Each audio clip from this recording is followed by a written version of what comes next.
नमस्कार, जय सिया राम। पूजा पाठ के YouTube परिवार में हम आपका हार्दिक स्वागत करते हैं। आज हम आपके लिए कुछ विशेष वीडियो नहीं लाए हैं, बस ऐसे ही कुछ स्वाध्याय कर रहे थे, मन में विचार आया आपको भी कुछ बताया जाए। इस समय स्वाध्याय का अवसर हमें नहीं मिल पाता, कई बार यात्राओं का कारण हो जाता है, कई बार स्वयं के दैनिक कृत्य हो जाते हैं, दैनिक कार्य हो जाते हैं जिसके कारण स्वाध्याय नहीं हो पाता। कई बार पूजा पाठ अनुष्ठान इत्यादि में व्यस्त होने के कारण स्वाध्याय नहीं हो पाता। तो कई बार आप सब लोगों के लिए वीडियो बनाने में समय चला जाता है। आज बहुत दिनों के बाद हमें स्वाध्याय का सुअवसर प्राप्त हुआ, तो हम स्वाध्याय कर रहे थे धन त्रयोदशी के विषय में। मन में विचार आया कि धनवंतरी पूजा के लिए हमें अपने स्वास्थ्य के लिए क्या क्या अच्छा कार्य कर सकते हैं, किस स्तुति का पाठ कर सकते हैं। बस यही सब खोज रहे थे, देख रहे थे कि हमारी दृष्टि पड़ गई दरिद्रा देवी के अध्याय पर। दरिद्रा देवी जो हैं, यह लक्ष्मी जी की बड़ी बहन मानी जाती हैं। इनके अनुचर भी हैं। आपने श्री सूक्त पढ़ा होगा तो उसमें आया है ना कि क्षुत पिपासामलां ज्येष्ठां अलक्ष्मीं नाशयाम्यहम्। क्षुत पिपासा मला, ये तीन दरिद्रा देवी के अनुचर हैं। क्षुत मतलब होता है भूख, क्षुधा। पिपासा अर्थात प्यास, और मल, ये तीन दरिद्रा देवी के अनुचर माने जाते हैं। हम आपको एक छोटा सा समझाने का प्रयास करते हैं कि मान लीजिए आपके घर में कोई बड़ा मंत्री या नेता आवे, तो उसके आने से पूर्व आपके घर की जांच की जाती है। पहले सिक्योरिटी विभाग वाले आएंगे, सुरक्षा अधिकारी, और आपके घर की जांच करेंगे, पड़ताल करेंगे कि आपका घर उस नेता मंत्री इत्यादि के लिए जो है सुरक्षित है कि नहीं है। और जब वह जांच पड़ताल कर लेंगे, इसके बाद जो है मंत्री जी को आने की अनुमति होती है। इसी तरह जो है दरिद्रा देवी है। दरिद्रा देवी क्या करती हैं? जिस घर में उन्हें जाना होता है, वहां सबसे पहले उनके तीन अनुचर पहले पहुंच जाते हैं। अनुचर हमने नाम बताया आपको, क्षुत पिपासा मलाम, क्षुधा, पिपासा और मल।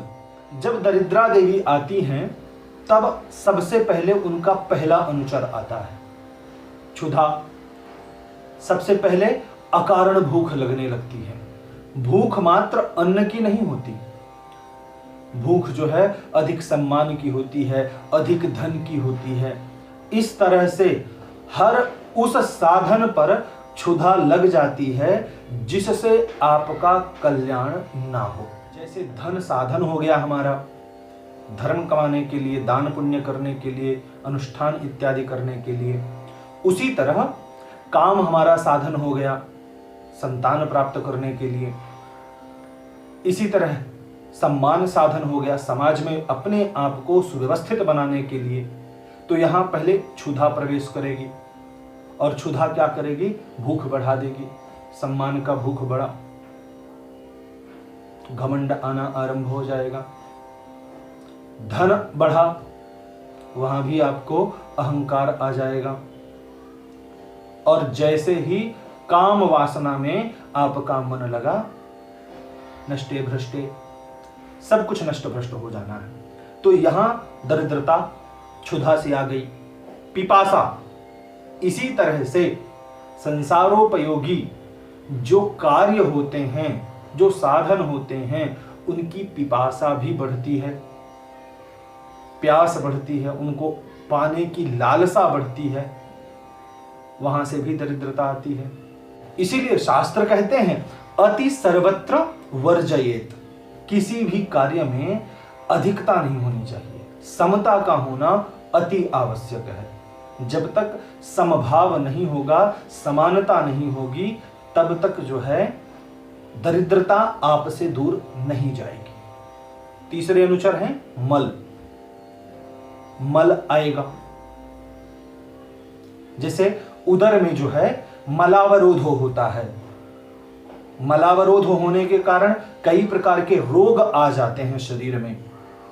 उसी तरह से अगर आपके घर में, परिवार में और व्यापार में मल आ गया, मल अर्थात कचरा, गंदगी, तो मल आने से दरिद्रता का वास हो जाता है। अब मल क्या है? मल धन के रूप में भी आएगा। जो आप पाप का धन कमा रहे हैं तो आपके व्यापार में वह मल है। शास्त्र कहते हैं ना कि अन्यायोपार्जितं द्रव्यम 10 वर्षाणि तिष्ठति, प्राप्ते चैकादशे वर्षे समूलम तत् विनश्यति। अन्याय से उपार्जित किया हुआ जो धन होता है वह अधिक से अधिक 10 वर्ष तक आपके पास रहेगा। प्राप्ते चैकादशे वर्षे समूलम तत् विनश्यति, वह समूल नष्ट हो जाएगा 11वें वर्ष के आरंभ होते ही, अर्थात वहां से आपका विनाश आरंभ हो जाएगा। तो अगर आपके धन में मल आ गया तो वहां भी समस्या है।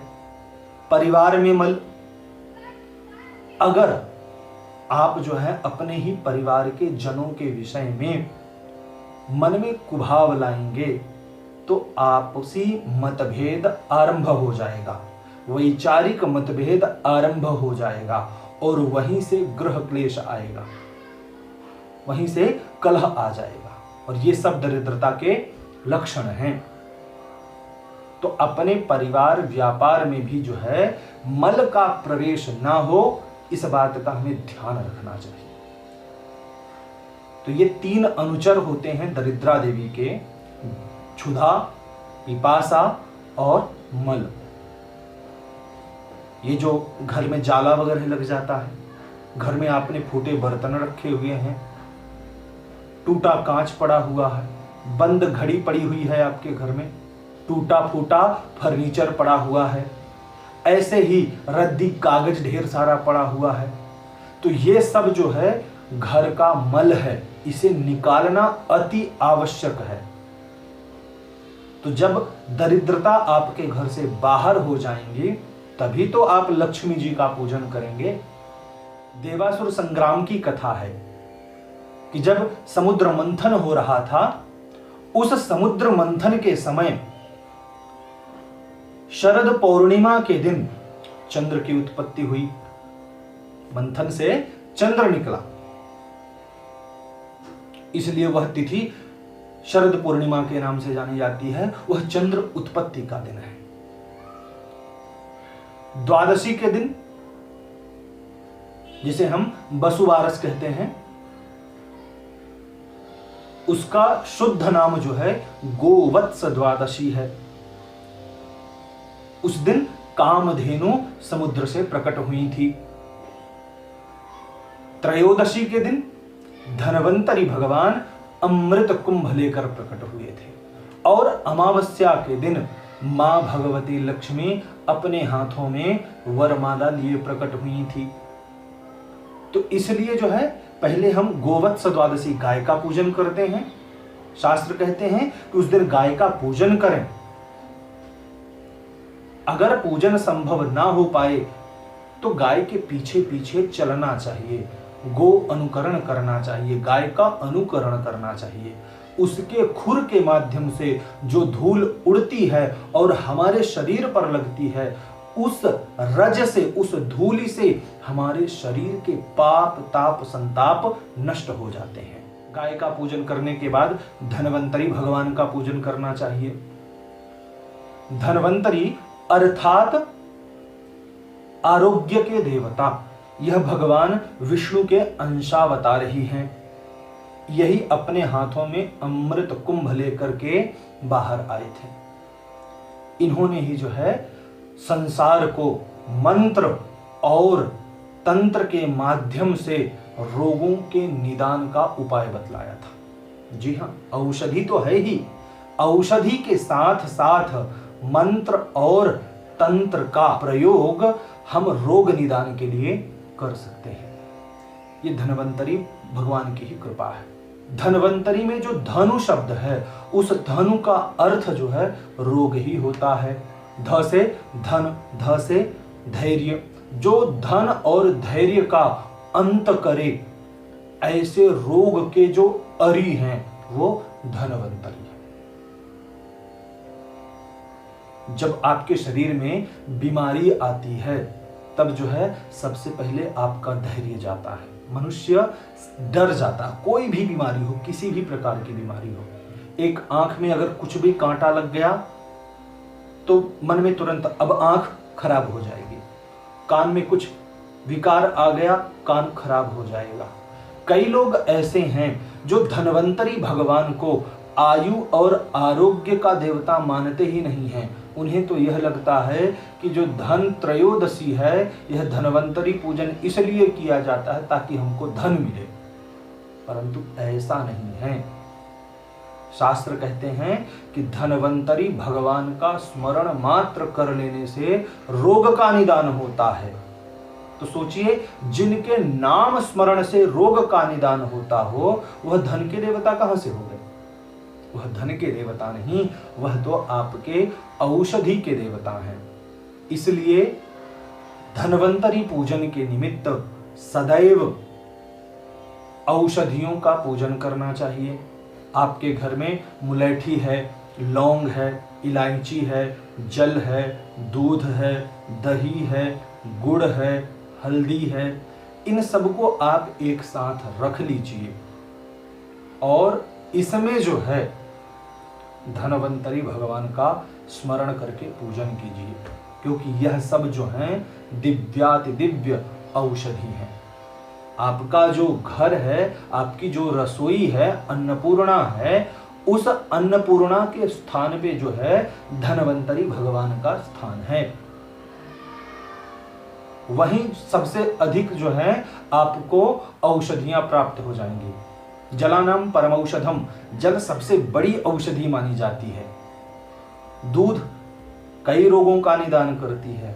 हल्दी, इस संसार में हल्दी से श्रेष्ठ कोई औषधि नहीं मानी जाती है विज्ञान की दृष्टि में।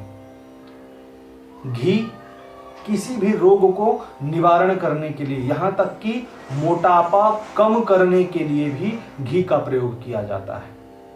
आजकल तो वो कीटो डाइट होती है, बड़े बड़े शहरों में बहुत अधिक चलने लगा है। कॉफी और घी मिला करके उसको फिर जो है पिया जाता है। तो इस तरह से आपके घर में अन्नपूर्णा का जो स्थान है, वहां धन्वंतरी भगवान का स्थान होता है। यह सारी जानकारी हम आपसे क्यों बता रही हैं, हमें बिल्कुल पता नहीं है। स्वाध्याय कर रहे हैं, स्वाध्याय के बीच में ही यह अध्याय आया है, तो हमने सोचा इसका कुछ सार आपसे बांट लिया जाए। अगर यह वीडियो आपको पसंद नहीं आता है तो कोई बात नहीं, आप इसे डिसलाइक करें, कोई समस्या नहीं, पर मन के भाव कमेंट के रूप में अवश्य बताएं। अगर आप हमारे चैनल में नए आए हैं तो चैनल को सब्सक्राइब करें। यह वीडियो देखने के लिए आपका बहुत बहुत धन्यवाद।